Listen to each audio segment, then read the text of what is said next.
নমস্কার বন্ধুরা, আশা করি তোমরা সবাই খুব ভালো আছো। আমার হাতে কাঁঠাল দেখতে পেয়ে তোমরা নিশ্চয়ই বুঝে গেছো যে আজকে আমি কাঁঠাল দিয়েই কিছু একটা করব।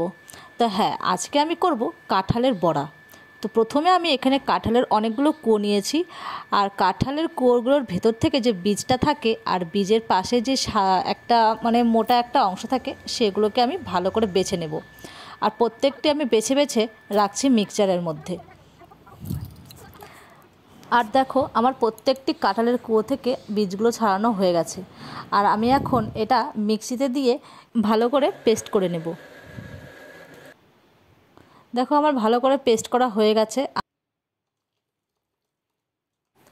আর এই কাঁঠালগুলোর মধ্যেই আমি দিয়ে দেব কিছুটা পরিমাণে সুজি, আর নেব 2.5 কাপ চিনি। চিনি দেওয়া হয়ে গেলে আমি এখানে আটা নিব, আর আটা নেওয়ার পরে আমি মাখতে শুরু করব। তো আমি এখানে একবারে আটাটা নিব না, কারণ একটু একটু করে মাখবো আর একটু একটু করে আটা নেব, না হলে একবারে নিয়ে নিলে একবারে শক্ত হয়ে যাবে। তো আমি ভালো করে মেখে নেব। আর আমি যতক্ষণে কাঁঠাল মাখছি ততক্ষণে তোমরা প্লিজ আমার চ্যানেলটিকে সাবস্ক্রাইব করে দাও। আর দেখো, আমার মাখা হয়ে গেছে। আমি এখানে একটু ট্রাই করে নেব যে গোল গোল করে যে তেলে ছাড়লে ঠিকঠাক মতন হবে কি না, তাই আমি এখানে গোল গোল করে দেখে নিচ্ছি।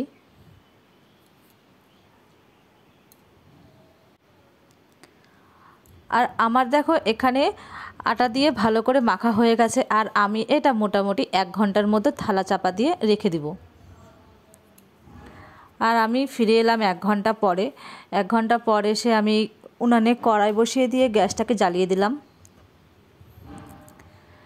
তো যতক্ষণে কড়াইটা গরম হচ্ছে ততক্ষণ আমি এটাকে একটু নেড়েচেড়ে নিলাম। আর হ্যাঁ, আমি প্রথমে এখানে লবণ দিতে ভুলে গিয়েছিলাম, তো পরে আমি সামান্য লবণ দিয়ে দিলাম। লবণ দিয়ে ভালো করে মেখে নিয়েছি। আর আমি এখানে কড়াইটা ভালো করে গরম হয়ে গেছে, কড়াইয়ের মধ্যে আমি দিয়ে দিব তেল।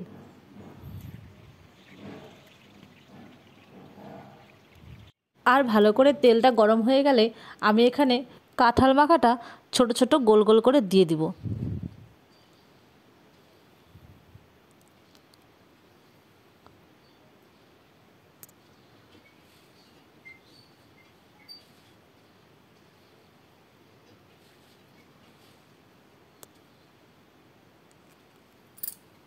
আর দেখো, তেলটা বেশি গরম ছিল, তাই যেইগুলো কাঁঠাল আমি প্রথমে দিয়েছি সেগুলো একটুখানি বেশি লাল লাল হয়ে গেছে। আর দেখো, বড়াগুলো ভাজতে ভাজতেই চলে গেল কারেন্ট, তাই আমি জানলাটা খুলে দিলাম। আমি বিকালবেলা বড়াগুলো ভাজছিলাম, তাই জানলাটা খুলে দিয়ে দেখলাম যে ভালোই আলো আসছে, সেটা দিয়ে আমার হয়ে যাবে।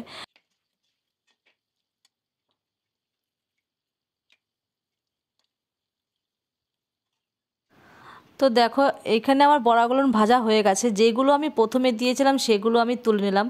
আর বন্ধুরা, কাঁঠালের বড়া ভাজতে গেলে কিন্তু প্রচুর পরিমাণে তেল খায়, তাই আমি যতটা পারবো ততটা পরিমাণে একটু ছেঁকে ছেঁকেই তুলছি।